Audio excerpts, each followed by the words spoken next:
Thomas was a doubter. Sarah was impatient. Noah got drunk. Ruth was a foreigner. David, he had an affair. Peter had a temper. Martha was a worrier. Miriam was a gossip. Gideon was insecure. Mary was a teenager. Lazarus was dead. God worked through these people despite their faults. Despite what other people viewed as limitations. God's power works best in weakness. His grace is all we need. So when someone asks, God used who? You can answer, God used me. Hey, this weekend is Educators Weekend here at Mountain Lake. And so if you are a teacher or a coach or an administration, you work at the lunchroom, if you have any part in educating the next generation of kids coming up through our school system, whether it's public school, private school, or homeschool, you need to know that we at Mountain Lake, we're big fans of yours. So much so that we've got a little room out there, reception room, that it's free for you and your family. It's coffee, it's cake, it's all just a way for us to say thank you for doing what you do, because we are fully aware that every now and then you have parents coming and telling you their opinions about what type of job they think you're doing. And some of those opinions may not be what you had hoped for. So we want to let you know that we love you guys. We're grateful for you guys. In fact, we're so grateful for you. Today, and today only, we have changed the name of our sermon series just for you. So in honor of all the teachers here in the room, we have changed the name of our sermon series to God Used Whom. Whom. Okay? Yes. Okay. Fantastic. The best applause I've gotten all day. All right. So, and that's grammatically correct. So next week will be incorrect. But for this week, it is God Used Whom. Now, we started it last week, and here's the whole premise of the series and just why I'm excited about it. Because we're looking at individuals, we're looking at characters, we're looking at things that God used to accomplish really incredible things. And so the whole principle is that God can use the most unlikely to accomplish the most unbelievable. God can use the most unlikely characters, situations, circumstances to accomplish some of the most unbelievable things you could ever imagine. And we love these type of stories because I can't believe God used them, this situation, what's going on in their life. And today we're looking at a group of individuals that God used that found themselves against unbelievable odds against them. They found themselves in completely overwhelming situation. But God used this group of individuals in a very unique way to accomplish something that only God could accomplish. We're going to look at this story. And I think all of us can find ourselves somewhere in this situation where we feel like the odds are stacked against us, where we find ourselves in an unbelievable, overwhelming situation. But God used them to accomplish something completely extraordinary. Now, we've all either said this phrase or either thought this phrase. We've all said or thought the phrase, what are the odds? What are the odds? We go, what are the odds? And we say that in two extremes. Now, one extreme, we say it when something unbelievable happens that we didn't expect. Right? You're walking out in the church parking lot and all of a sudden you find a $20 bill on the ground. You go, what are the odds? And nobody's around to claim it. You're out shopping this week. You go to your favorite mall or whatever, and there is the perfect parking space. It's close. It's in between two medians. There's no cars on either side. You're going, what are the odds? Tomorrow morning, Monday morning, you make it from here down to the airport in under an hour. You're going, God is a God of miracles. It happens. He parted the Red Sea. He parted 400. Right? You're going, that's unbelievable. What are the odds that would ever happen? Something that you didn't expect, but gosh, man, it happened. What are the odds? When our oldest Daniel was 3 years old, one of us had the brilliant idea to enroll him into soccer. Now, Daniel was not interested in soccer at all. There are some 3-year-olds that love it. Daniel was not. Then somehow Brianna talked me into being the head coach of his 3-year-old soccer team. And she goes, it'd be great. And it was not. So I was the head coach. Now, we found out within the first game that Daniel really couldn't care less about soccer. And he just was kind of out there. So we were there, but there's this moment, this one Saturday, where we remember his very first soccer goal he ever scored. Daniel was there. All the other team was over there. It's like huddle ball where it's all gathered around. Daniel's over here by himself, okay? And he's there, and he's literally kicking at a dandelion on the ground. little dandelion, little flower growing. He's just kicking it like this, trying to knock it over, not paying any attention. The huddle ball is going on over there. Somehow, some way, the ball squirts out, rolls right in front of Daniel, right as he's kicking the little flower, and he just happens to kick the ball, and it rolls into the goal. And like our minds are blown. We're like, what are the odds that would ever happen? You know, sign that guy up for a major league contract. I don't know. But it's one of those moments where you go, I can't believe that happened. What are the odds? We're not talking about those moments at all. So if you've had those moments, those are great, good for you. We're talking about the exact opposite. Those moments where you go, what are the odds that this will ever work out for me?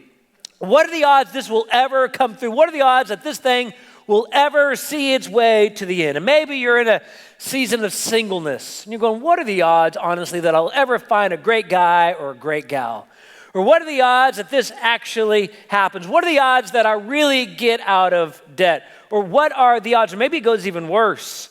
Maybe you've got a friend or a family member that was diagnosed with a terminal illness, and they've given you 3 months, or they're giving them 6 months to live, and the odds are not good. Or maybe everybody knows that in your corporation, they're making major layoffs. Your department's next. What are the odds that you actually keep your job through the end of the week? Those overwhelming situations where you just feel completely overwhelmed, so overwhelmed that the stress begins to take physical tolls on your body. The migraine pounding headaches, the stress in your shoulders, you feel like you're swimming in a sea of anxiety and you're slowly drowning and nobody notices. Those moments where we feel completely overwhelmed. We're looking at a group of individuals that would have those exact same feelings. The odds were stacked against them like you wouldn't imagine. Find themselves in this completely overwhelming situation, and God does what only God can do to accomplish his will and his purpose. If you got a Bible, go ahead and grab it, and I need you to go to the Old Testament. Go to Judges chapter 7. Judges is in the Old Testament. Chapter 7, and we're going to look at a leader, and his name was Gideon. Gideon was leading an army, and he was going to fight against a group called the Midianites, and God thought that the army size that Gideon was using was a little bit too big, and he begins to whittle them away. And we're going to pick it up, chapter 7, verse 1. Here's what it says.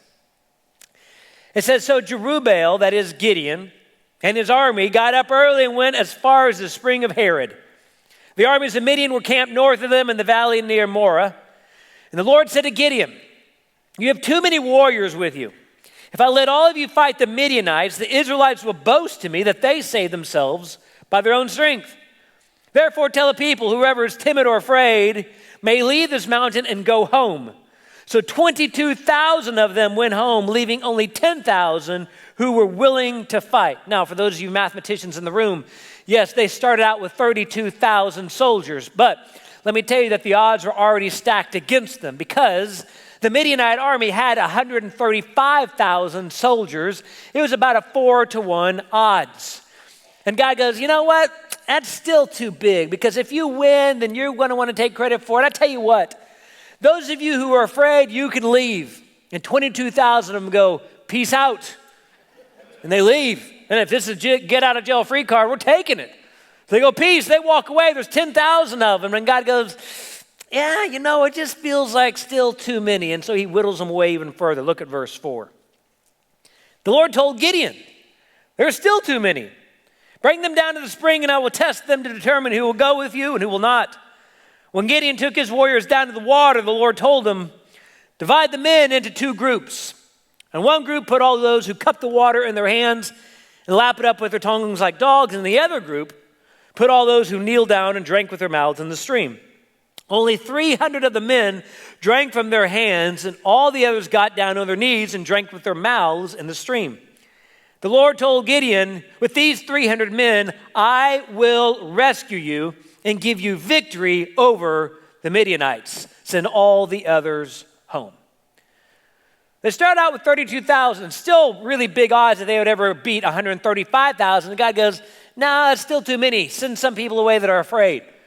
Well, 2/3 of them leave, so 22,000 kind of hightail it out. There's 10,000 left. And God goes, yeah, no, that's just still too many. I tell you what, let's go see how they drink the water.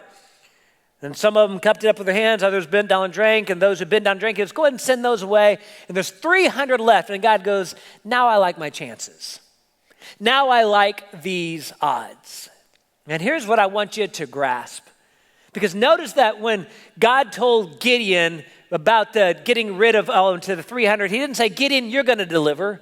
Gideon, you're going to use your strength, your strategic military brilliance. You're going to use these 300 men. He goes, no. He goes, I will deliver you. If you're here in this moment today in this room or you're watching online, you need to understand about overwhelming odds is that overwhelming odds don't bother an overcoming God. Overwhelming odds that you find yourself in, they do not bother, they do not worry, they do not make anxious our overcoming God. And I've said this before, but I'll say it again. God's not up in heaven scratching his head going, man, Chris has got himself in it again. I'm not sure how I'm going to work my way out of this. I'm not sure how, but Chris has done it. God is not up there wringing his hands, sweating over your situation. Now, you might feel like the end is inevitable. There's no way any of this would ever work out. There's no way this could happen. The pressure is too great. Those overwhelming odds do not bother an overcoming God. The question is, will you rest in the fact that the God of the universe who knows you, loves you, and cares for you is not concerned or bothered by what you find yourself in the middle of? I thought it'd be appropriate this week to talk on being overwhelmed and overcoming overwhelming odds, especially being Teacher Appreciation Weekend. Because if you're a teacher, an educator, a coach, you know the feeling of being overwhelmed. You know that very first feeling of stepping into your first classroom or to the first gym or to your first school and you realize like it's real kids that you're talking to. Like you've graduated college, you've done all that, and there's a moment where there's 20 some odd eyes looking at you to hang, or you hope to hang on your every word. Most of them don't, but they're there and you got to instruct them, and it's so overwhelming. Now, personally, I've never been a teacher or a coach or in the school system, but I have spent one day and one day only as being a watchdog. Those who laugh know what watchdogs are. Dogs are dads of great students, and they're a program in elementary schools. It's a great program. Get dads involved and spend a day at the school. And so our oldest Daniel was in kindergarten back in Texas. Brianna goes, you need to be a watchdog. And I was like, I am a dad of a great student. Yes, let me do that. And so I signed up a little late in the game, but I signed up and showed up one Friday morning. You're there before the first bell. You're there till after the last bell. And I walked in the office, to check in. And like there are these ladies behind there, and these ladies, they were pros. They had been doing this for 20 plus years. They looked at me like I was blood going into the water before sharks. And it was like, oh, sweetie. And I was like, what? They're like, have a nice day. And I was like, what's going to happen? They're like, you'll be fine. I was like, oh, okay. So I'm wearing my watchdog t-shirt. I walk out there. And all of a sudden, I told Brianna, it was just like a massive amount of chaos. This elementary school has 1,000 plus kids. They're all, changing classrooms. Well, they all know who the watchdogs are. And so they all start coming up around me. I'm like, this is great. And one little boy goes, do you have any stickers?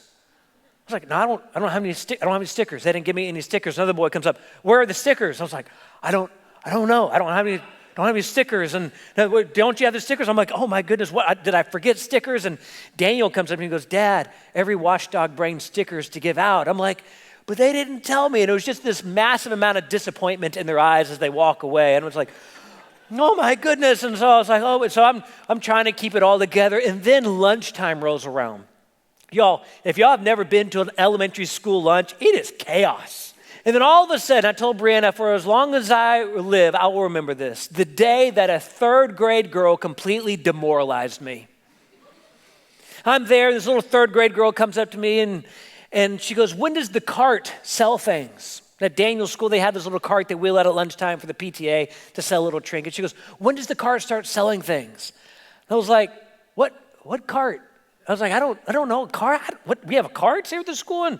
And she just looked at me, and I was like, ma'am, I don't know where the carts are. And I started calling her ma'am because she intimidated me. And I was like, ma'am, I don't know. And then she says, she just looks at me and she goes, you have no idea what you're doing, do you?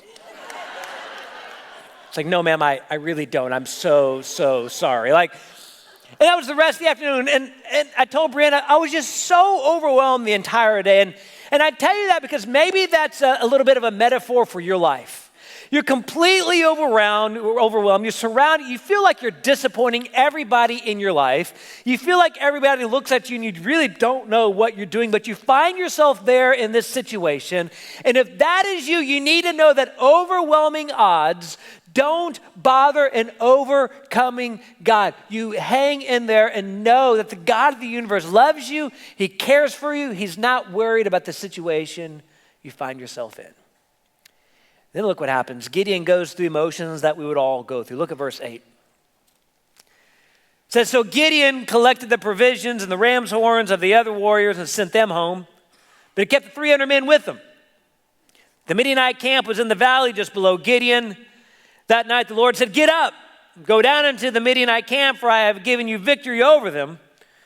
But if you're afraid to attack, go down to the camp with your servant Purah. Listen to what the Midianites are saying, and you will be greatly encouraged. Then you will be eager to attack. Gideon goes through emotions that all of us go through when we face overwhelming situations. Fear. He's freaking out.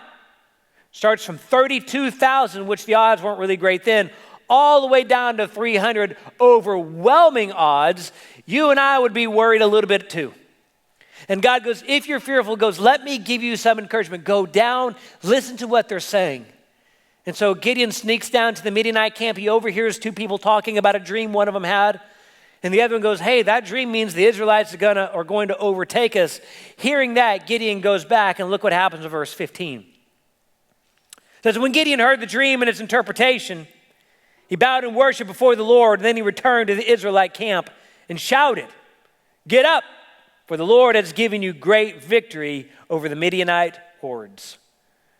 There's this moment that we all find ourselves in where it's overwhelming, where you call it fear, you call it anxiety, you call it paralysis. You just can't move. And if that is you, or maybe it's somebody around you, I want you to understand and grasp this idea from Gideon's life, is that encouragement does more than you realize. Encouragement does more than you realize. And so if you find yourself fearful or swimming in a sea of anxiety, look for encouragement that God is laying in your path. Look to the scriptures in your prayer life as you listen to songs. And maybe your prayer should just say, God, open my eyes to encouraging people, to encouraging words, to encouraging situations. But encouragement does more in your life and in your heart and for your soul than you probably realize. And so there's that moment where you don't think you can move, you don't think you can take one more step. And in those moments, you look for and you listen and you seek the encouragement of God. And for the other side of the coin, there are those of you who aren't in an overwhelming situation, but there are people around you that are. There are people around you that at work, you know, they're like always bubbly and just happy, and all of a sudden they walk in and they're just quiet. Or there's people that are always sitting with you at the lunchroom table and now they're by themselves. Their countenance changes, their visible face changes. In those moments, you have no idea what an encouraging word, text, email, or phone call can do for them. And that's the beauty of the church, honestly. The church is the body of Christ, one body, many parts. Meaning when one part suffers, we all suffer. When one part rejoices, we all rejoice. So the beautiful thing about the church is we now begin to say, God, open our eyes to those that are overwhelmed around us. God, open our eyes to people that we can give encouraging words to. And so if you're here today or you're watching online and you're overwhelmed, be of good cheer because you're around people that say, I've got your back. That people that lift you up, I'll be the listening ear, I'll be the shoulder to cry on. You are around the church. Encouragement does more than you realize, and look for those people, those down and out, those that feel overwhelmed, and give them an encouraging word. I see this played out constantly in the gym that I go to. Now, in my gym, there's two sections. There's this section over here where it's like normal people, if that makes sense. And then there's like this section over here where it's like the pros, okay? So the biggest difference is they're sweating when they work out, we don't, okay? That's the difference. And there's like this line there, and there's like all these different apparatuses, machines I've never used. But I look over there, and they're sweating, they're working out, they're pushing. And there's this moment where, you know, they don't want to do another push-up or another lunge. And there's always an instructor or a trainer or a team member encouraging them. You can do it. You can go one more, and all of a sudden, just about the time they can't flip the tractor tire over anymore, someone goes, you can do it, and they start flipping over 2 or 3 more times. Encouragement does an incredible things for people when you are overwhelmed. You know, if you walked into my gym, and some of you have, and you've seen me there, I guarantee you would not think to yourself, Chris looks really overwhelmed by his workout. You would think to yourself, gosh, Chris looks like he's really enjoying whatever podcast he's listening to right now. Like, that's what you would think. So you would not come to me and go, let me give you a word of encouragement. I'd be like, I'm good, really, I'm fine. These are the people that are overwhelmed in your life. Those are the ones that need encouragement to say, I'm there for you. Maybe just right now, you send that person a text message. Or after church, you give them a call, you send them an email and just going, hey, you've been on my mind. I know you're wrestling with this thing. I've got your back. I know you're processing some heavy-duty decisions in your work. I'm just here for you if you need anything. I'm here to encourage you. Encouragement does way more than you will ever realize. And in my life, I've had unbelievable people that have encouraged me. And one of those people in my life is my grandfather. My grandfather and I have been really close friends since I was a little kid. And there are moments where I go to him and I just begin to unload where I'm going. I'm frustrated and overwhelmed. And my grandfather would always tell me this phrase, and it just seemed to encourage me. And my grandfather, he's like 5'3", and he's got really gray, wispy hair. And I've never heard him raise his voice ever in my lifetime. But when he speaks, I don't know if you know people like he just drips with wisdom when he speaks. And so I've gone to him and I call him Pawpaw. And I'm like, Pawpaw, I'm so frustrated with this, so frustrated with this. And he just calmly looks at me. And I'm going to tell you the line that my Pawpaw always tells me as maybe an encouragement to you.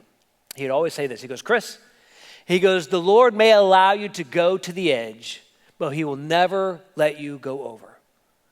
The Lord may bring you to the very edge, Chris, of whatever you're struggling with, but he will never, ever let you go over. And some of you feel like you're at the very edge of whatever situation that you're facing, but I promise you that the God of the universe is not worried or concerned, and he will not allow you to go over. You stay faithful, you hang in there, and you trust your overwhelming odds to an overcoming God. See how the story ends. Look at verse 16. It says, he divided the 300 men into 3 groups, and he gave each man a ram's horn and a clay jar with a torch in it. And he said to them, keep your eyes on me. When I come to the edge of the camp, do just as I do. And as soon as I and those with me blow the ram's horns, blow your horns too all around the entire camp and shout, for the Lord and for Gideon. It's just after midnight, after the changing of the guard, when Gideon and the 100 men with him reached the edge of the Midianite camp. Suddenly, they blew the ram's horns, broke their clay jars. Then all 3 groups blew their horns and broke their jars. They held the blazing torches in their left hand and horns in their right hands. And they all shouted, a sword for the Lord and for Gideon. Now, let me just tell you where my mind went when I was reading this week. My mind went to where the 300 were. All right, so just put yourself in their shoes for just a second. All right, just go with me on this. You're part of the 300. Like, you started out with 32,000 of your closest friends. Like, that's how you started out. You're going into war, you're a little scared, but man, 32,000, let's go. And then all of a sudden, Gideon goes, hey, if you're afraid, you can leave. And like 22,000 just like hightail it out of there. You're going, what in the world? Okay, we got 10,000, and 10,000 is fine. And then all of a sudden, Gideon comes to you and goes, how many of you are thirsty? Well, we're all kind of thirsty, so he takes us down to this creek.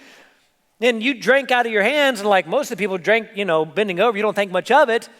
And all of a sudden, Gideon sends all those people away, and you begin to count, and now you count like 299 other people, and it's you, and you're a little freaked out. So you're looking around, and all of a sudden, you can imagine 300 get together and go, man, I hope Gideon has some like great strategy. Yeah, me too. Well, one of us should ask him about it. Not me, not me. Well, you ask him. You want me? Yeah. So I would imagine that the 300 sent a representative to go talk to Gideon about this strategy. So they go up. Hey, Gideon. Hey, how's it going? Good. Hey, me and the guys were just talking, had a few questions just about some things, about some strategy tactics. Yeah, what is it? Well, what kind of weapons are we going to use? Well, you're going to use a horn. Okay, a horn? Yeah, a horn. Now, does this horn have like a secret sword or spear built into it? No, it's just a horn. Okay, just a horn, okay. What do we do with it? You're going to blow the horn. Oh, blow the horn, okay. So some of us aren't like musically trained, classically. Is that a problem? No, it's not a problem. Okay, so just blow the horn, okay? What else are we gonna get, Gideon? I'm gonna give you a clay pot and a torch. What? A clay pot and a torch. Clay pot and a torch. Is there something magical about it? No, it's just a clay pot and a torch. Okay. What do you want us to do? I'm going to need you to smash the clay pot. Just like on the ground, Gideon? Just on the, okay. What do you do with the torch? You hold it. Just hold it. Yeah, just hold it. Anything else? Nope, just hold it. Okay, so I'm holding the torch and I'm holding. Anything else you want us to do? Yeah, yell. Just yell. Yeah, yell as loud as you can. Anything else? God will deliver. God will deliver. Okay, so we're going to do the horn and the clay pot and the torch and then yell. Yeah, so that's the plan, Gideon. That's the plan. Okay. He goes back to the 300. What do you say? What do you say? What do you say? You're not going to like this. What's the strategy? It's like a combination of Kenny G meets Hobby Lobby, something like that. I don't know what we're doing, guys. I mean, the plan made no sense. No sense. You and I reading it today going, yeah, it doesn't make any sense here today. It's not like we go, oh, we get it. We know what clay pots do. They do the same thing back then they do now. They make noise when you break them. Torch does the same thing now. Ramsar makes music. Makes no sense, but this was God's plan for the Israelites. And here's what I want you to grasp from this, because every time God said, do this, he doesn't say Gideon will deliver. He doesn't say you guys will deliver. God says, I will deliver. I will bring the Midianites. I will make this happen. And so what you need to understand is that God's plan may not always make sense, but it always brings peace. God's plan for your life and your situation, how you lean it doesn't always make sense. And some of the things you feel God's leading to makes about as much sense as a horn, a clay pot, and a torch make. But there's peace. Doesn't make sense logistically, but there's peace. Doesn't make sense to any of your friends or family. They can't see or know why you're doing what you're doing, but there's just peace. And when there's peace, go with the peace of God rather than having it make sense to everyone else. And so they go, and here's what happens, verse 21. Each man stood at his position around the camp and watched as all the Midianites rushed around in panic, shouting as they ran to escape. When the 300 Israelites blew their ram's horns, the Lord caused the warriors in the camp to fight against each other with their swords. Those who were not killed fled to places as far as way as Beersheba near Zerah and to the border of Abel Meholah near Tabith. In other words, God defeated 135,000 warriors with 300. The overwhelming odds were stacked against them, quite honestly, did not bother or worry our overcoming God. Just goes 300 against 135,000. I like our chances. I'll use a torch and a clay pot and a ram's horn. The plan doesn't make sense, but you go with the peace of God. So we look back at this moment and go, oh my goodness, we can relate. We've been overwhelmed. We've had a plan that doesn't make sense. So look how God answered. But on this side, they're going, this plan makes no sense. This plan is like crazy. But you go with the peace of God even when the plan doesn't make sense. I went through something with my family when I was in third grade, almost 30 years ago. And it's one of those deals you go walk through with your family, and you've done this, where you walk through it as a kid, and it means one thing, but then you grow up as an adult and you process what it really means, and it takes on a whole new meaning. And so in the recent years, I've processed this with my mom and dad and what happened. And I just said, man, what we went through was crazy. And they kind of smiled. They go, yeah, it was. See, in third grade, my father was a pastor of a church in San Antonio. He had planted it in an elementary school, and for 5 years, it grew rapidly, really fast, really big. And so at the end of that 5 years, big buildings and everything, lots of people coming. It was a really great time. And in 5 years' time, it was growing really, really fast, big church. And at that time, when I was in third grade, my dad and mom felt the Lord calling them to be missionaries and go to the mission field. So they go to the leadership of the church and go, hey, here's what we're thinking. And it was a big send-off. Man, God bless you guys. Go get them. Go be missionaries. And so we spent the next 8 months in Costa Rica, missionary training school, and I was over there. And as a third grader, it was like one of the greatest adventures ever to go over there and hang out. And at the end of those 8 months, it was very clear to my mom and dad that this was not what they were called to do for the rest of their life. And so at the end of those 8 months, they came back to the United States. Now, I do remember as a third grader that the reception coming back versus the reception going was way less enthusiastic. It was one of those like, we just sent you like over there like 8 months ago and you're back? Yeah, why? The peace of God. And people at the church sat down with my dad going, what are you going to do? I'm going to start a new church. Okay, where? Here in San Antonio. So let me get this right, Robert. You start a church, you grow it really fast for 5 years, you leave it, go to the mission field for 8 months, and you come back and you're going to plant a church in the same city and start all over again? Yeah. Well, where are you going to start this church at? At a La Quinta Hotel conference room. Why? Because it's the peace of God. Makes no sense. Absolutely no sense. And I was talking to them, they were in their young 30s, and I was third grade, my sister was first grade, and my younger brother was a newborn, and I just said, man, that's crazy.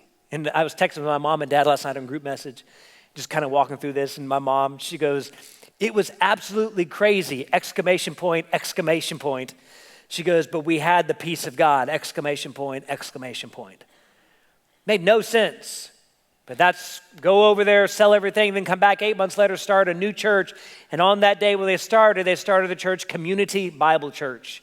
And for the last 25 years, it had just grown exponentially, even greater than anything my mom or dad or our family ever expected. And God did unbelievable things.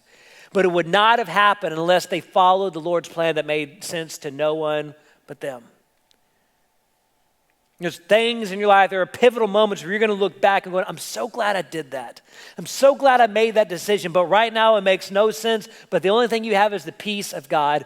Go with the peace of God. Now, if you're here in this room, let me just speak to you, especially if you are unbelievably overwhelmed. You feel like the odds are stacked against you. And if you're here in this room or you're watching online, you need to know that I prayed specifically for you yesterday. Every now and then when I prepare messages, God gives me a group of people to pray over, and you were the one that came to my mind yesterday. And so if you're in this room and you're overwhelmed, it's very easy to come in here and to try to put on the happy church face. But if that is you, I just want to speak to you as your friend and as your pastor for just a second. And I just want to give you a word of encouragement. And encouragement is this, is to hang in there, to trust Jesus. And my prayer is that you experience the peace of God in a new and fresh way. Whatever it is that you walk with, you're a kid, you're a student, you're an adult, you hang in there, you trust Jesus, and my prayer is that you experience the peace of God in a new and fresh way.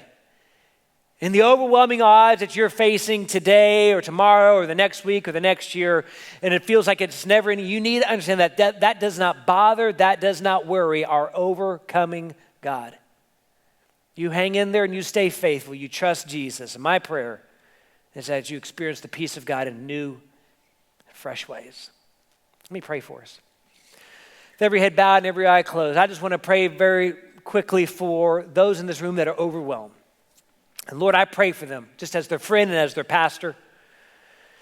Lord, and the stress in their life is unbearable, taking physical tolls on them. They feel like they're swimming in a sea of anxiety and slowly drowning.